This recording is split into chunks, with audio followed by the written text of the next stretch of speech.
I'm Rob Skinner, and this is the Rob Skinner Podcast. Today, I am talking to Chris Schwartzenberger, who lives in Spokane, Washington. I interviewed Chris a while back and got his backstory, but today we're talking to him because his church has been growing. It's experienced signs of revival, and look forward to sharing and talking to him and finding out what exactly God is doing in the Northwest. All this and more on the Rob Skinner Podcast.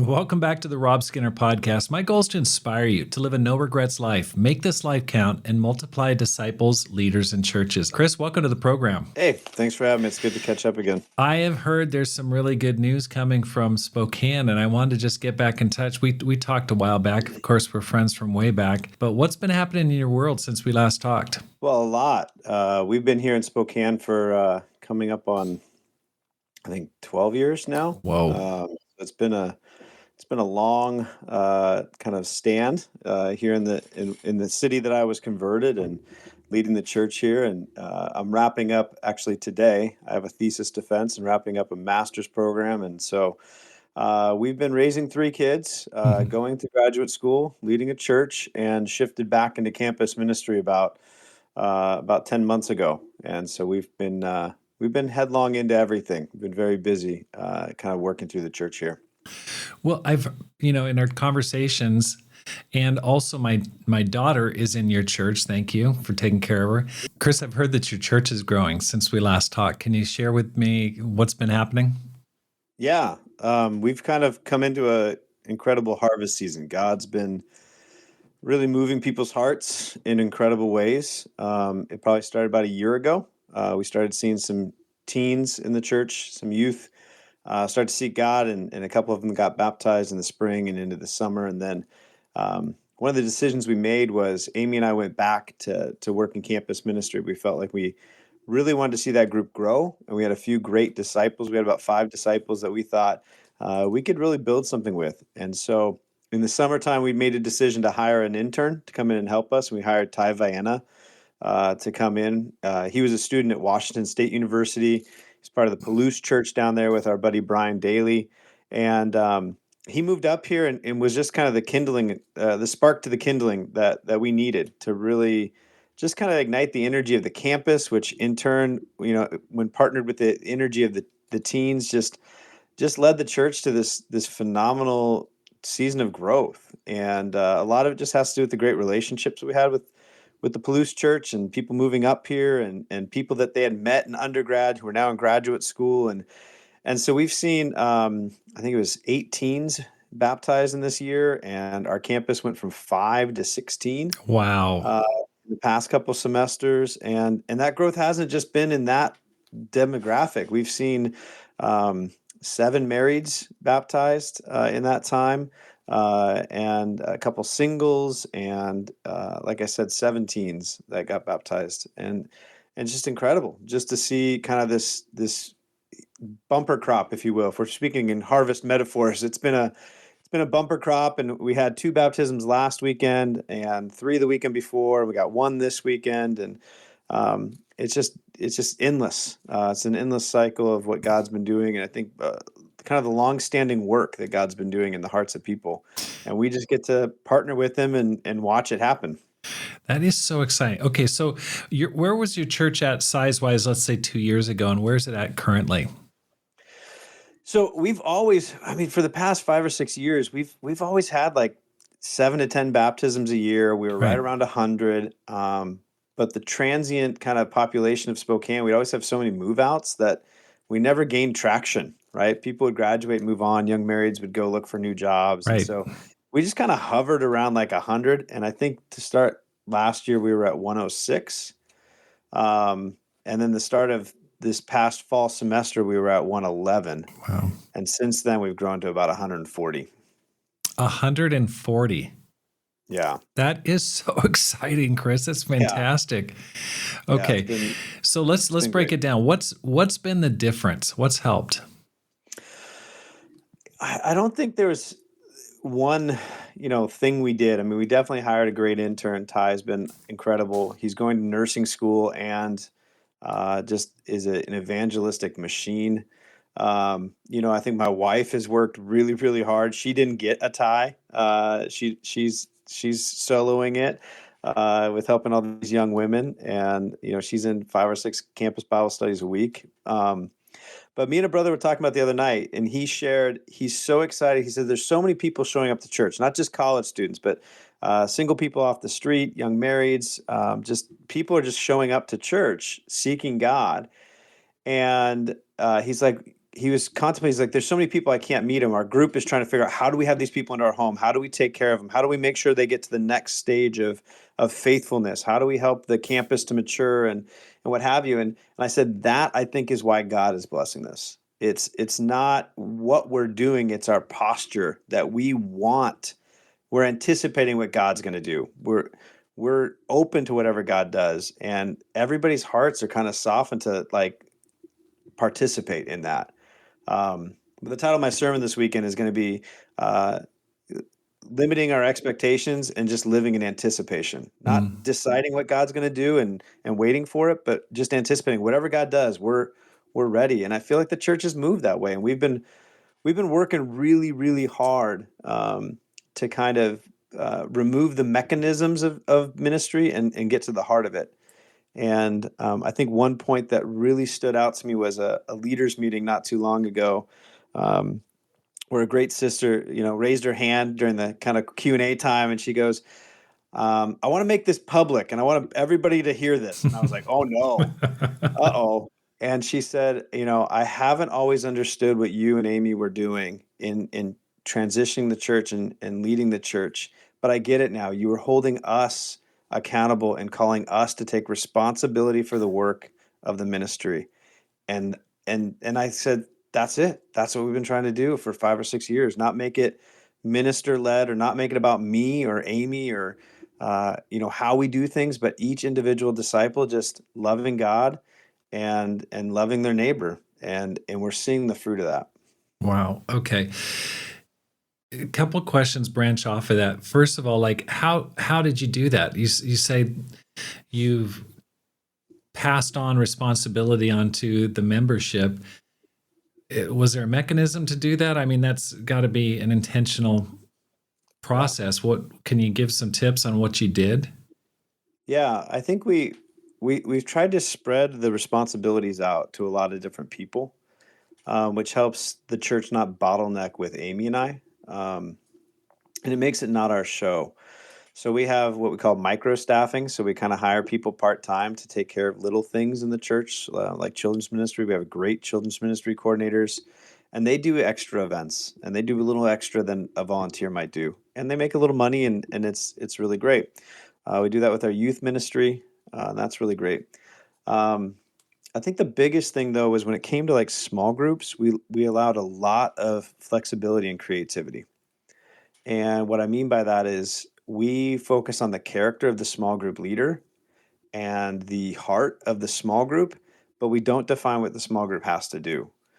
And I think that's really helped people to do radically different things. Some are primarily a Bible study group, and people come and they just study a book of the Bible. And some are purely evangelistic, and some are kind of restorative, and some are just big meals and feasts, and everybody wants to go to that group. And Right. and that flexibility for people to experience God where they're at, I think just has allowed God to work. And I think the teens have seen that, especially they see the faithfulness and the excitement in their parents, and they get excited too. And my friend Nate Chatelier, who's been on the podcast a couple times, they kind of started a group that was trying to replicate Revive Eastern Europe, and they tried to replicate some of those things here and had mini revives, and they've been a great asset and just kind of encouraging faith. And so I think those things where we just put it back on the brothers and sisters, like, you're a disciple.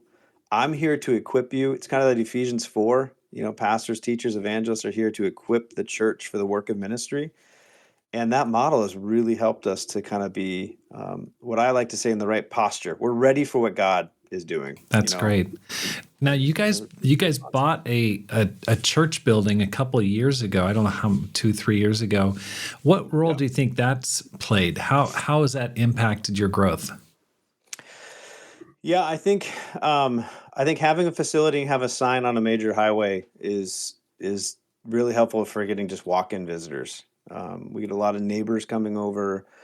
People drive by. I think they're thinking about God. They see our sign and they stop in. And the church has grown a lot in being ready for that. We've had to shift because normally you would ask somebody, "Hey, who brought you?" Because in our ICOC history, you're bouncing around from middle school gymnasiums to rec centers to Right. fields to parks, and nobody can find your church unless they were invited, right? Like it's almost like a Where's Waldo for the ICOC. And so we've had to shift to go, these people just come to seek God and we have to be ready to help them. Hmm. And so that's helped a lot. But even when we did that, we had the mindset of we're going to raise money and save money and be great stewards. And when God says, here's a place, we were ready. And, we saved for a long time and are debt free. We own it outright. And so there's this relief, and it's a pretty sweet space to be. That is awesome. What do you think others could take away? I mean, what could you pass on that could be useful for other churches, other small churches elsewhere? I think you have to go. I mean, I think it is the concept. I mean, I just thought of this week of like, I think what's helped me as a minister is I no longer define my expectations for what I want God to do. I'm just trying to keep myself in anticipation of what God will do. And I think that works in every dynamic because when we start to say, okay, I want to go from this to that, we've now defined what God's going to do.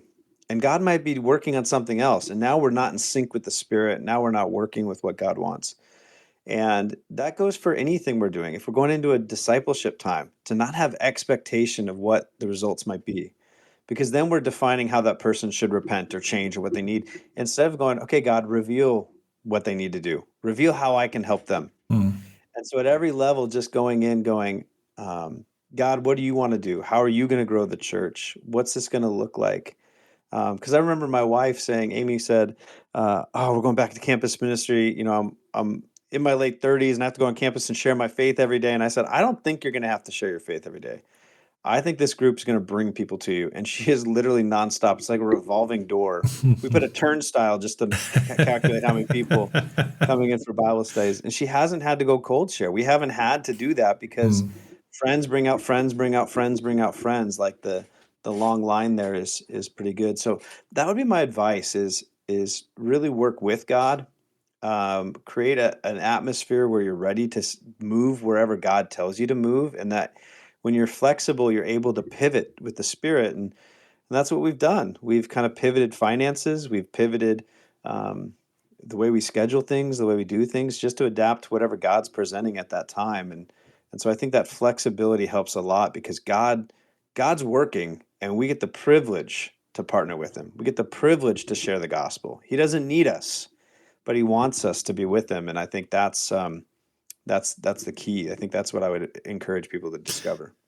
Well, you had some dark years. There are some times, we talk where it's just discouraging and you had expectations, those things were met. And I think every small church leader goes through those times. Yeah. What would you say to that person now? If you could just go back in a little time machine and talk to yourself, what would you tell yourself, knowing what you know now?